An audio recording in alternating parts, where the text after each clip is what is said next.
Good afternoon, everyone. Let's start with the new topic that is about white blood cells. White blood cells they live only for few days, unlike that of the red blood cells, which live for 120 days. In case of lymphocytes, they live for several months or years. Next, during a period of infection, the phagocytic WBCs like neutrophils and macrophages live only for few hours. Okay, so this is very important. Uh, as such, normally their lifetime is for few days, but whenever there is period of infection, in that case, the phagocytic WBCs like neutrophils and macrophages, their lifetime reduces to only few hours. Okay, so these WBCs they can be classified as granulocytes and agranulocytes. So the examples of granulocyte you can see over here, it is neutrophils, eosinophils, and basophils, and agranulocyte they are lymphocytes and monocytes. So why they are called as granulocytes or agranulocyte? The reason is that in the cytoplasm of these cells you can find granules of certain chemicals. So you can see in this particular cells, in the cytoplasm of these cells you can see small dots are there, and these small dots are nothing but the granules of certain chemicals. And these granules of certain chemicals, as we can see under the microscope, that's why these cells are called as granulocytes. And in case of agranulocytes, there are no certain such type of chemicals present in the cytoplasm of these cells. That's why these cells are called as agranulocytes. So normal leukocyte count is total leukocyte count is 4,000 to 11,000 cubic millimeter. Differential leukocyte count means what? Uh, if you see leukocyte, when we say, it is not only one cell which we are talking about. Unlike that of the RBCs and platelets, when we say platelet count, it is we are only talking about platelets. There are no other types of subtypes of platelet. But in case of leukocyte, there are subtypes of the leukocytes. So there are two types of count in case of the leukocytes or the WBC, that is total leukocyte count and the differential leukocyte count. Total leukocyte count means the total number of leukocytes which are present in the blood, and differential leukocyte count means what? Count of different types of leukocytes which are present in the blood. Okay, so when we say leukocyte, there are different subtypes of it. The first one is neutrophil, eosinophil, basophil, monocyte, and lymphocyte. Okay, so if we consider 11,000, which is the higher limit of the total leukocyte, and 4,000 as the lower limit of the total leukocyte count, you can see neutrophils they compose of 50 to 70% of the total leukocyte count. That means if we consider 4,000 leukocytes are present in the blood, out of these 4,000, almost 2,000 cells are of the neutrophil type. So absolute value, if we consider, it is almost 3,000 to 6,000 neutrophils per cubic millimeter of the blood. In case of eosinophils, the percentage wise it is very less, it is 2 to 4%.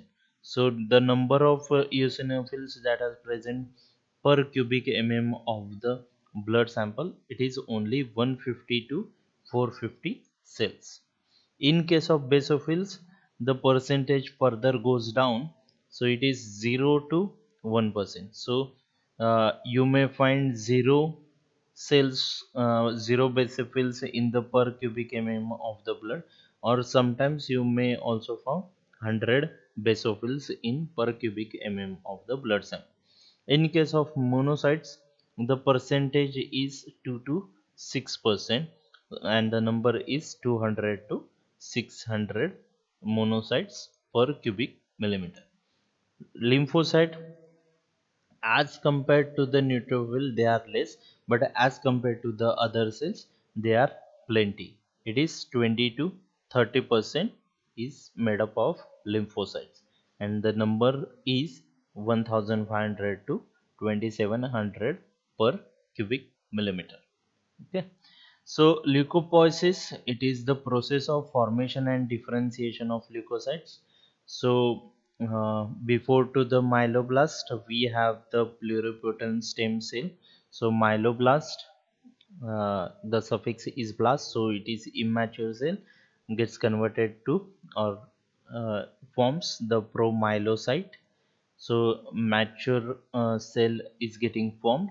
So neutrophilic, eosinophilic or basophilic myelocyte, promyelocyte gives rise to these three types. Then again these three types further give to respective neutrophilic, eosinophilic or basophilic metamyelocyte. This metamyelocyte then further give rise to the neutrophilic, eosinophilic or basophilic band, and this band will get segmented to give rise to neutrophils, eosinophils and basophils. So this leukopoiesis, it is given in detail in next slide. So pluripotent stem cell, we have lymphoid stem cell and the myeloid stem cell. So in that we have colony forming blastocyte or the myeloid stem cell. So it gives us colony forming unit, that is CFU-M, that is megakaryocyte, and CFU-GM. So this CFU-GM is what we are concerned with. It gives rise to the myeloblast. It gives this myeloblast then in turn gives rise to promyelocyte and the monoblast. Okay. So this promyelocyte give rise to neutrophilic myelocyte, basophil myelocyte and eosinophil myelocyte. So these three myelocytes then they give rise to the metamyelocyte of type, that is neutrophil, basophil and the eosinophil. And this metamyelocyte then can give rise to the, in a fewer steps, can give rise to the final, that is neutrophil, basophil and eosinophil. So monoblast over here give rise to the promonocyte, and this promonocyte give rise to the monocyte. Okay. So in case of lymphoid stem cell, we in between step is the lymphoblast, and this lymphoblast give rise to the lymphocytes. Okay.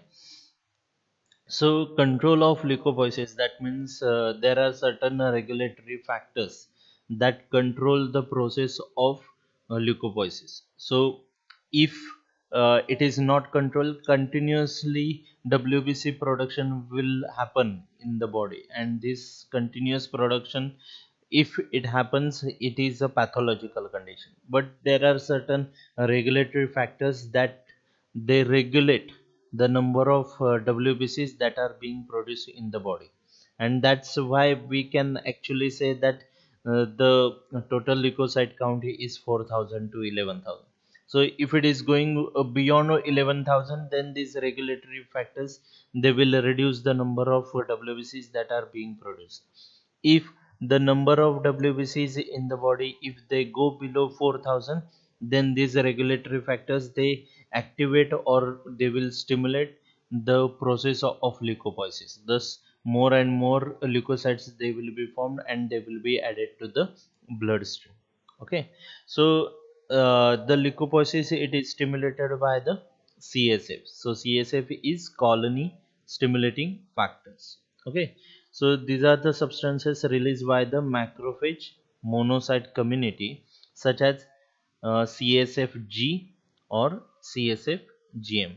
Okay. So one stimulus for the CSF release is increased cell migration into the tissues, such as would occur in bacterial infection. Okay. So you need to remember this. If certain bacteria, if they enter into our body and they start infecting our body, so in that case the WBCs which are there in the bloodstream, they get out of the bloodstream and enter into the tissue spaces. So when the WBCs enter into the tissue spaces, the number of WBCs which are present in the blood, they decrease. And as the number of WBCs in the blood decreases, it actually lead to the decrease in the number of leukocytes. Okay, and as number of leukocytes gets decreased, it stimulates the production of CSF, and this CSF which is then produced, it is responsible for the leukopoiesis. Okay, so it is like this, WBCs enter tissue spaces to fight bacterial infection. Okay, so as they enter into the tissue spaces to fight a bacterial infection, number of WBC in blood decreases. Okay, so as number of WBC in blood decreases, this stimulate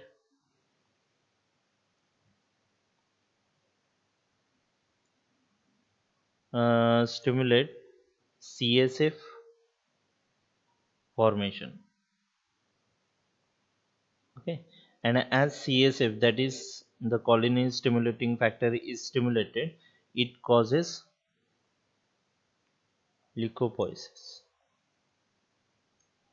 Okay, so types of WBC, as we have already seen, that is a granulocyte and the granulocyte. So you can see the percentage over here.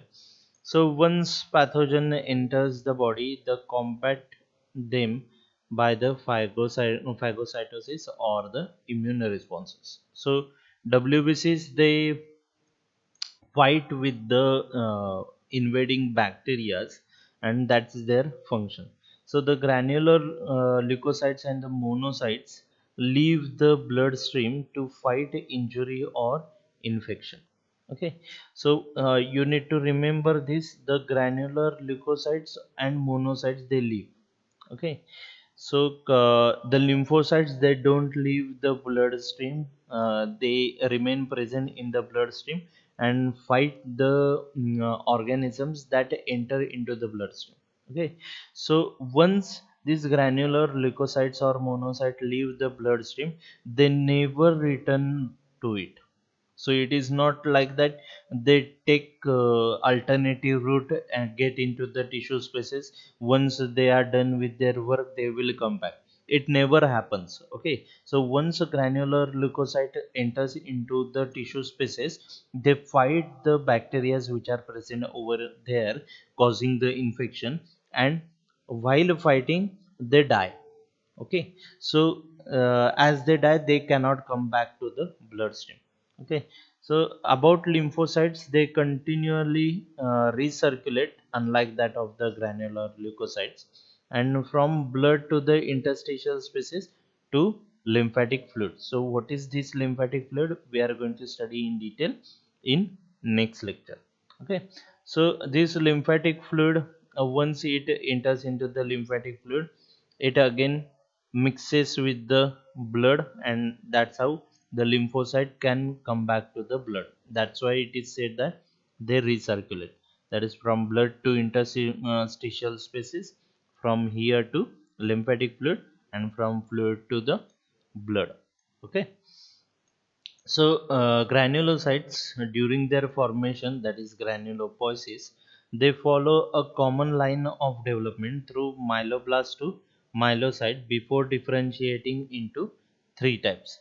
Okay, so all granulocyte have multi-lobed nuclei in their cytoplasm. So you can see multi-lobe. So this is nothing but the lobe. So you can see there are many lobes to it. So this is 1, this is 2, this is 3, this is 4. Okay, so such structure, it is a lobular structure. Okay, so such structure is present in the these type of cells, that is in granulocytes. That's why it is multi-lobed nuclei. Okay. So next we are going to see that is first granulocyte, that is neutrophils. Hmm. So neutrophils, it is small, fast and active scavenger. Okay. So it protects the body against bacterial invasion and remove dead cells and debris from the damaged tissue. Debris is like a waste product or the uh, uh, what a uh, tissue which is cut off from the other tissue, that is the debris. Okay, so debris is nothing but waste only, and that is cleared by the neutrophil. Okay, so neutrophil also act as a sweepers in that particular area. Okay, so attracted in large number to any area of infection by the chemicals called as chemotaxins. Okay, so what are these chemotaxins that we are going to study in next few slides. Okay, so highly mobile, and they squeeze through the capillary wall by means of diapedesis. Okay, so diapedesis word is actually replaced by the word that is immigration. Okay, so the WBCs immigrate and the RBCs, they enter into tissue spaces by means of diapedesis. The process is the same, but in case of RBC we use the word that is diapedesis, and in case of WBCs we use the word immigration. So it is nothing but the squeezing through the small gaps which are there in between the two adjacent cell and entering into the tissue spaces. So once they enter into the tissue spaces, they start their process of phagocytosis and they phagocytize the bacteria. So the phagocytosis process we have already studied in earlier lectures. So this phagocytosis is essentially responsible for the killing of the bacteria. So bacteria is ingested or taken inside by these particular neutrophilic cells, and with the help of lysosomes which are present in the cytoplasm of the neutrophil, these bacteria are fragmented into the pieces, into fragments. Okay, so it leads to the killing of the bacteria. So the nuclei of the neutrophil, it is complex with up to 6 lobes. So as it has 6 lobes, that's why it is multi-lobed in nature. Okay, so eosinophils, so these cells are less active than neutrophils in phagocytosis process, but it has the capacity to cause phagocytosis. So they have specialized role in elimination of the parasites like worms. Okay, so they are equipped with toxic chemicals granules that help in killing infective organism once they bind to it. Local accumulation occurs in the allergic condition. Okay, so eosinophil, they are specifically responsible or specifically attached to the allergic condition. So if you have any allergic condition like allergic rhinitis or uh, in other cases asthma. Okay, so how to identify asthma? That if we do the differential leukocyte count, then we can find that the eosinophil count is increased, that is eosinophilia. If it is there, then it confirms that you have asthmatic condition. Okay, so they cause tissue inflammation, but they also dampen down inflammatory process by release of chemicals like histamines. Okay, so they have two functions which are actually opposite to each other, that in one part they cause the inflammation of the tissue. What is inflammation? We are going to study it in detail in next semester in the course that is pathophysiology. So let's not consider over here what is inflammation.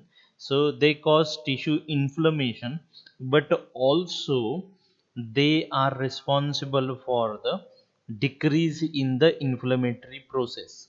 Okay, so inflammatory process, although it is responsible, or it is a type of natural process, and that's how we get to know that there is some kind of bacteria or pain.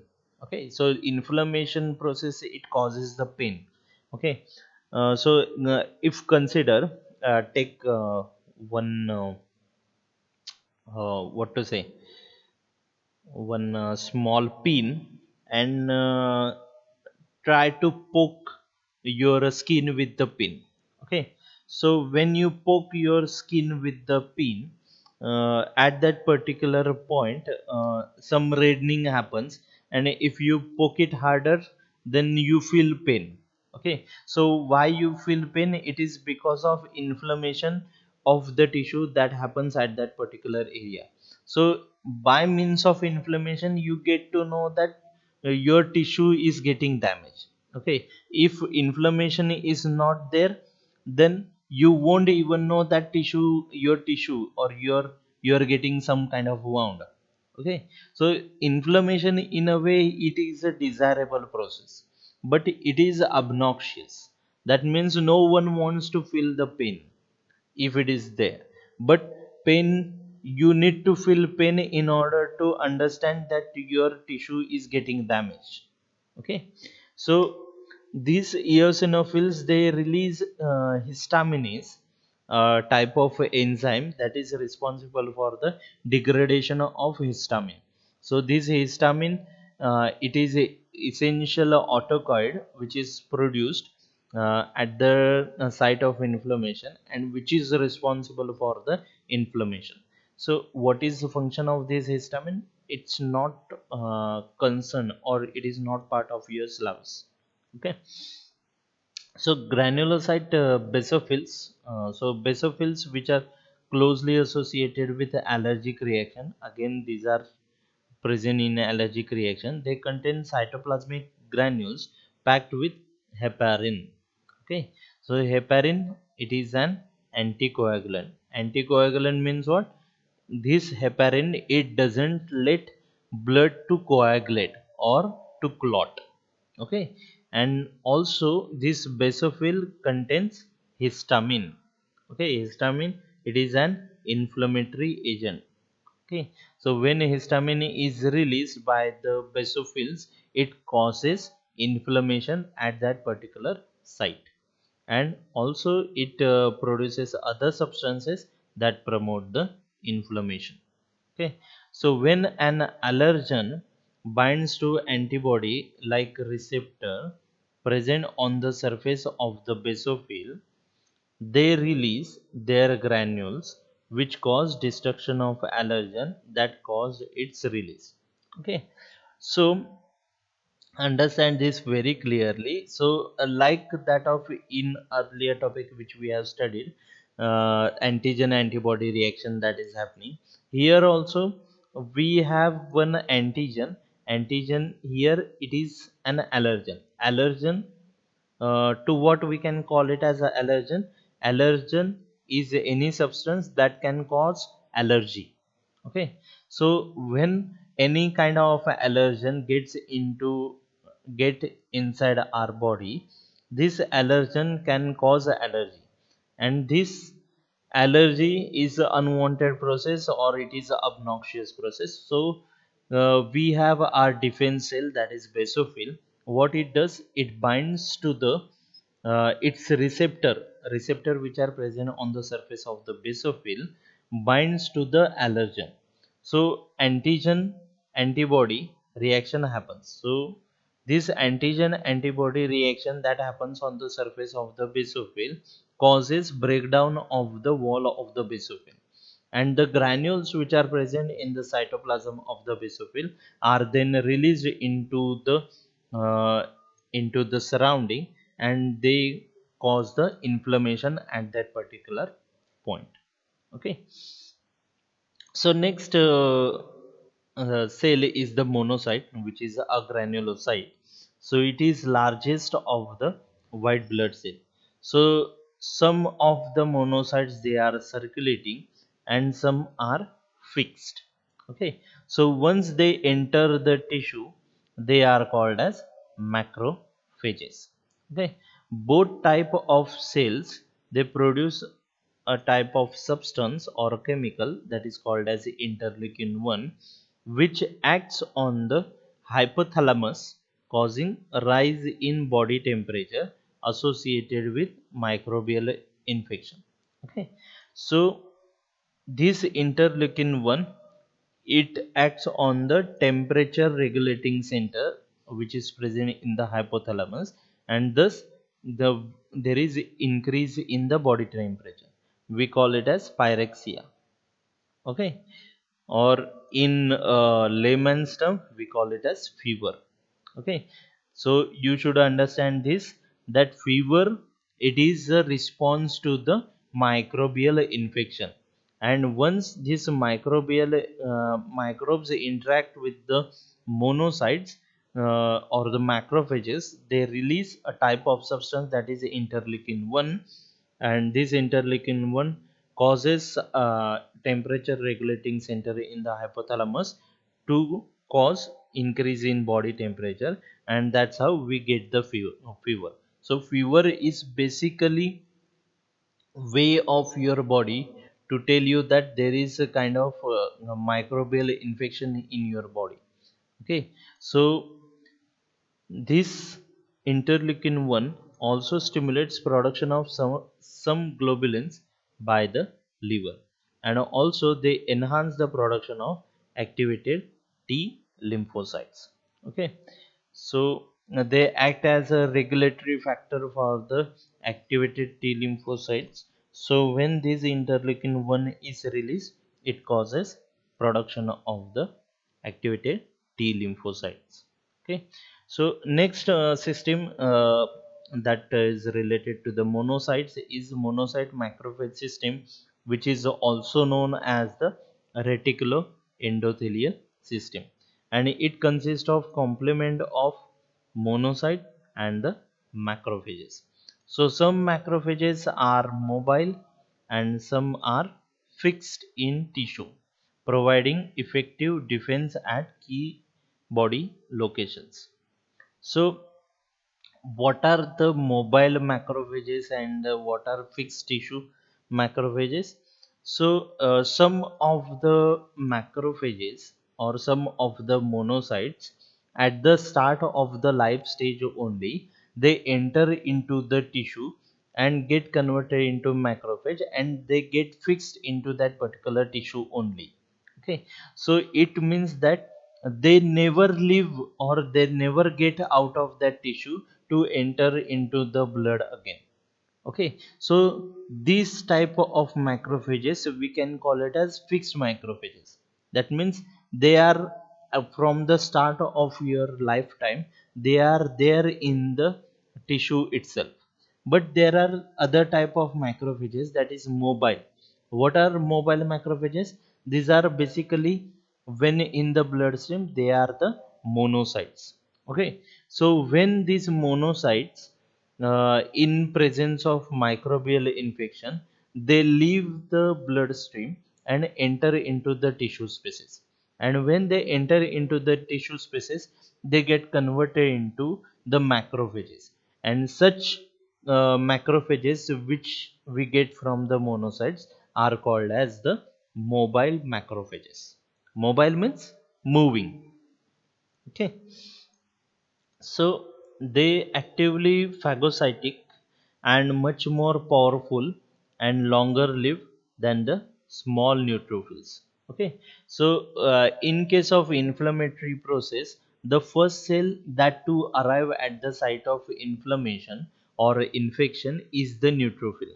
But the neutrophils, they are very small in size, and also they live for only for few hours.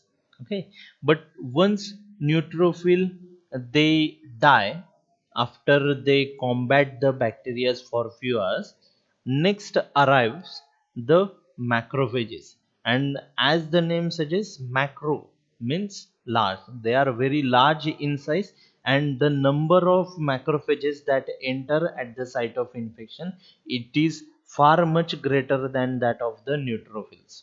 So they are better prepared for the attack on the bacteria.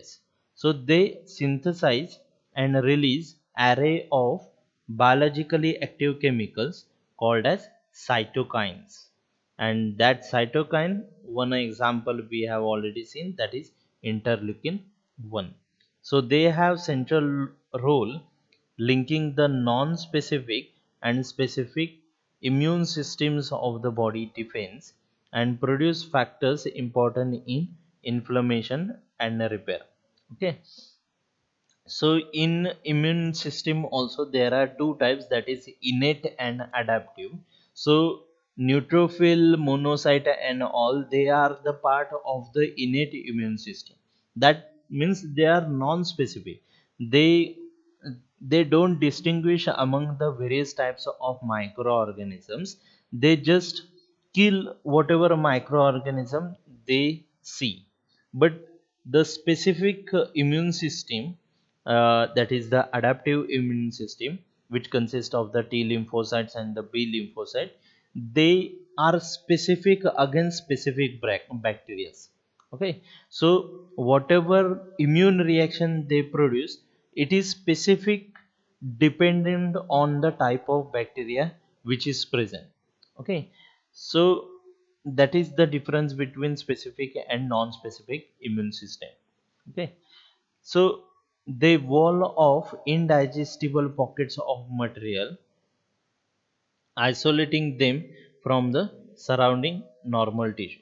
So sometimes what happen, that whenever bacteria infects the some tissue, they don't infect the entire tissue which is present in that particular area. Certain portion of the tissue is only gets infected with the bacteria. So what they do, they guard that infected part against the normal part, so that infection should not spread to the normal part of the tissue. Okay. So they just remove, or they just dug up the tissue part which is infected with the bacteria, and they just cause a phagocytosis of that dug up or walled off indigestible pocket of the tissue, infected tissue, and they digest it. Okay. So they take it inside, and with the help of the granules, or with the help of the chemicals which are present inside, they cause its degradation. Okay. So next, leukocyte, that is sorry, it is not leukocyte, it is lymphocyte. Okay. So lymphocyte, they are smaller than the monocytes, and they have large nuclei. So some of them they circulate in blood, but most are found in tissues including lymphatic tissues such as lymph nodes and the spleen. Okay. So although all lymphocytes originate from only one type of stem cell, the final steps in their development lead to production of two distinct type of lymphocyte, that is T lymphocyte and the B lymphocyte. Okay. So this T lymphocyte which is produced, it is responsible for the cell mediated immunity, and the B lymphocyte is responsible for antibody mediated immunity. Okay. So this cell mediated immunity and antibody mediated immunity, they are both the parts or subtypes of the adaptive immunity. Okay. So always remember, the cell mediated immunity is because of T lymphocytes, and the antibody mediated immunity, it is because of B lymphocytes. Okay. So pathological variation that can be seen in the white blood cell is There are mainly two conditions, that is leukocytosis and leukopenia. Okay, so whenever the suffix is cytosis, it means increase in number of WBCs. So if it increases above 10,000 per microliters, it is microliters, not liter, then it means that it is leukocytosis. So it is normal protective response to stress such as invading microbes. So if it increases above this value, then it means leukocytosis, but it is not actually a pathological condition. Okay, it is in a way pathological condition, but it is actually for the protection of the body. Okay, also it can the number can increase during strenuous exercise, in case of anesthesia, and as well as in case of surgery. Then there is second pathological condition, that is leukopenia. So when the suffix is penia, it means decrease in number of the cells. So when it is leukopenia is abnormally low level of the white blood cells, that is below 5000 per microliters. Okay, so it is never desirable, and it may be caused by radiation, shock, or certain chemotherapeutic agents. Okay, chemotherapeutic agents, in layman's word, these are the antibiotics, antivirals, anti-cancer, etc. Okay, so I have mentioned what are leukocytosis and leukopenia of various different types of WBCs are called as. Okay, so neutrophil leukocytosis, when we call it as neutrophil leukocytosis, when the number of neutrophils in the body, it increases more than 7500 per microliter of the blood sample. Okay, and opposite is neutropenia, when the number of neutrophils in the microliter of sample decreases below 2500. Lymphocytosis, when the number of lymphocyte increases more than 4000 in microliter of blood sample. And lymphopenia, it is when the number of lymphocytes decreases below the number, that is 1500 per microliter of blood sample. Then we have only monocytosis, it means the number of monocyte increasing more than 800 in microliter of blood sample. Then eosinophilia means number of eosinophils increasing more than 400 in microliter of blood sample. And eosinopenia means when number of eosinophils decreasing less than 40 per microliter of blood sample. And we have basophilia only, it means the number of basophils increasing more than 100 per microliter of blood sample. So only remember these terminologies. What are the different causes of it, what causes basophilia, what causes eosinopenia, that is not concern over here. You have to just remember the what is eosinophilia, what is eosinopenia. Okay, so that is the only purpose of this slide, and this is the extra slide. So this is the microscopic representation of the white blood cells.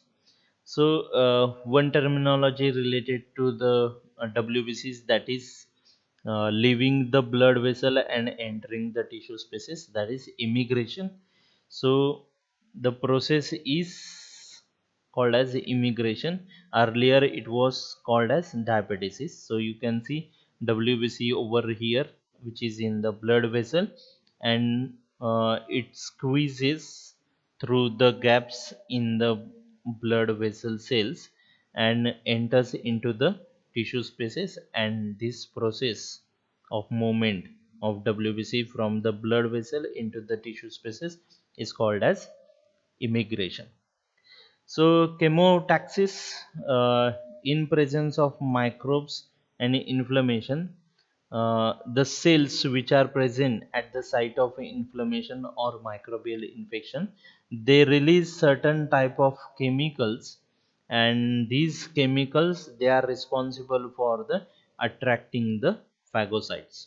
Okay, so at that particular site of infection, only fewer phagocytes will be present, and these phagocytes, they are not sufficient to mount an attack on the bacteria. So they require an army of the phagocytes to come at that particular site of infection and fight with the bacteria. So what they do, they give out the signal to the other cells which are circulating in the blood. So when these other cells in the blood, when they receive the signal from the cells which are at the site of infection, these cells, they come at the site of the signal and they get into the tissue spaces by means of immigration, and this process of movement of the cells from the bloodstream into the tissue spaces in response to the chemotaxins, it is called as chemotaxis. Okay, so as they move, what is taxi, what is purpose of taxi? It is a transport of passengers from one place to the another, and as the cells, they are getting or they are moving from the blood vessel into the tissue spaces in response to the chemicals, that's why it is called as chemotaxis. Okay, so next cell, the last one is the thrombocytes or the platelets. So these are the very small disc, 2 to 4 micrometers in diameter, derived from the cytoplasm of the megakaryocytes in the red bone marrow. Although they have no nucleus, their cytoplasm is packed with granules containing a variety of substances that promote blood clotting, which causes hemostasis. We have already seen what is this hemostasis. So the normal count is 2 lakh per cubic mm of blood to 4 lakh per cubic mm of blood. Okay. So as compared to the RBC, they are less than the RBC, but closer at, to the RBC count as compared to the WBCs. Okay, so thrombopoiesis or the formation of platelets, it happens in this way, that first cell which we have, that is megakaryoblast, which is immature cell.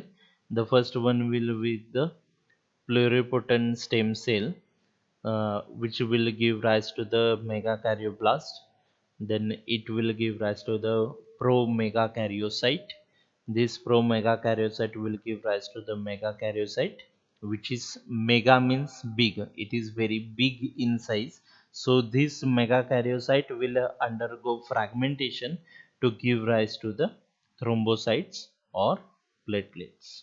Okay, so, pathologic variations of the platelets, we have four conditions over here. That is, first one is thrombocytopenia. As I've said earlier, if the suffix is penia, that means a decrease in the number. So, description says it is decrease in the platelet count, and it leads to the thrombocytopenic purpura. Okay, then we have second pathologic variation, that is thrombocytosis. Again, cytosis, the suffix, it means increase in platelet count. So third condition which we have, that is thrombocythemia. No, sorry for that, it is thrombocythemia. It means persistent and abnormal increase in the platelet count. And the fourth condition that we have, that is Glanzmann's thrombasthenia. It is inherited hemorrhagic disorder which is caused by structural or functional abnormality of platelets, and it leads to thrombasthenic purpura. However, the platelet count is normal. It is characterized by normal clotting time, normal or prolonged bleeding time, but defective clot retraction. Okay, so clot retraction is nothing but the contraction of clot. Okay, so we have seen in hemostasis that the end result is the formation of clot. So after the clot is formed, the bleeding stops, and as bleeding stops, we don't require clot to remain present at that particular site. So the we want clot to retract or clot to contract as the wound gets repaired or the tissue gets repaired. So clot retraction is nothing but the contraction of clot that is brought about by different contractile proteins which are present in the platelets. Okay, and this contraction of clot, it is defective in case of Glanzmann's thrombasthenia. Okay, so that's all for the topic, that is body fluids and blood. So here we will finish, and in next lecture we will start with the lymphatic system. Thank you.